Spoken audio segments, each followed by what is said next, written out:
government orders YouTube to censor protest videos in a frightening example of how the state is tightening its grip around the free internet. It has emerged that YouTube is complying with thousands of requests from governments to censor and remove videos that show protests and other examples of citizens simply asserting their rights, while also deleting search terms by government mandate.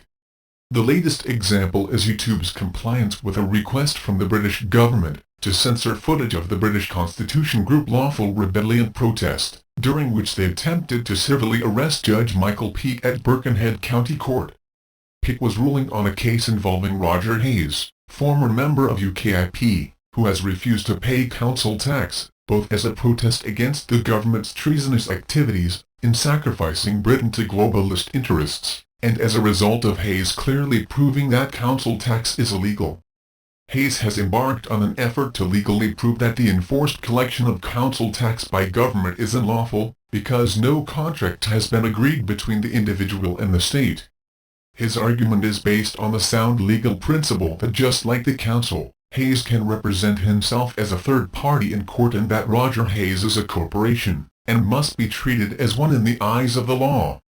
The British government doesn't want this kind of information going viral in the public domain, because it is scared stiff of a repeat of the infamous poll tax riots of 1990, a massive tax revolt in the UK that forced the Thatcher government to scrap the poll tax altogether, because of mass civil disobedience and refusal to pay. When viewers in the UK attempt to watch videos of the protest, they are met with the message, "This content is not available in your country, due to a government removal request." We then click through to learn that YouTube occasionally receives requests from governments around the world to remove content from our site, and as a result, YouTube may block specific content in order to comply with local laws in certain countries.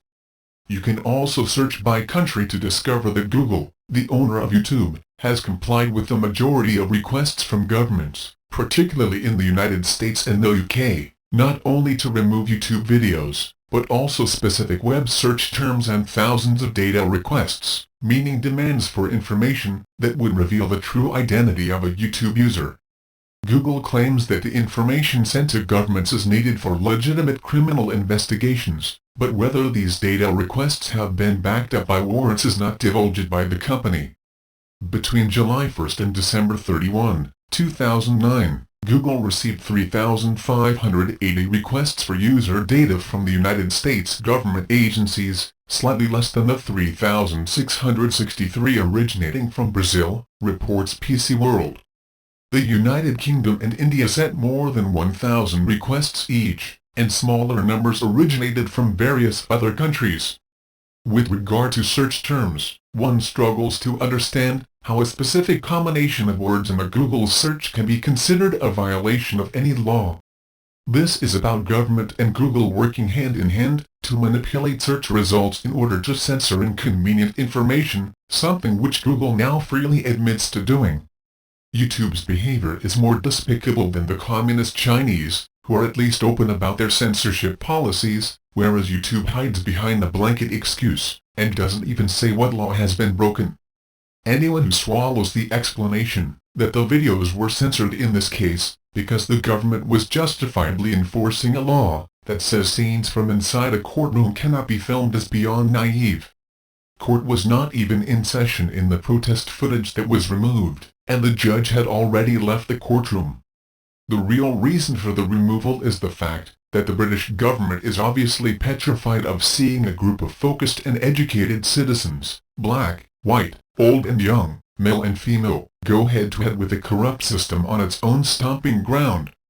In their efforts to keep a lid on the growing populist fury that has arrived in response to rampant and growing financial and political tyranny in every sector of society, governments in the West are now mimicking communist Chinese-style internet censorship policies in a bid to neutralize protest movements, while hypocritically lecturing the rest of the world on maintaining web freedom. Via a combination of cybersecurity legislation and policy that is hastily introduced with no real oversight, governments and large internet corporations are crafting an environment where the state can simply demand information be removed on a whim with total disregard for freedom of speech protections. This was underscored last year at the height of the WikiLeaks issue, When Amazon asked why leaks from its servers following a phone call made by Senator Joe Lieberman, Senate Homeland Security Committee demanding the website be deleted. Lieberman has been at the forefront of a push to purge the Internet of all dissent by empowering Obama with a figurative Internet kill switch that he would use to shut down parts of the Internet or terminate websites under the guise of national security. Lieberman spilled the beans on the true reason for the move during a CNN interview, when he stated right now China, the government, can disconnect parts of its Internet in case of war and we need to have that here too. Except that China doesn't disconnect the Internet in case of war, it only ever does so to censor and intimidate people who express dissent against government atrocities or corruption, as we have documented.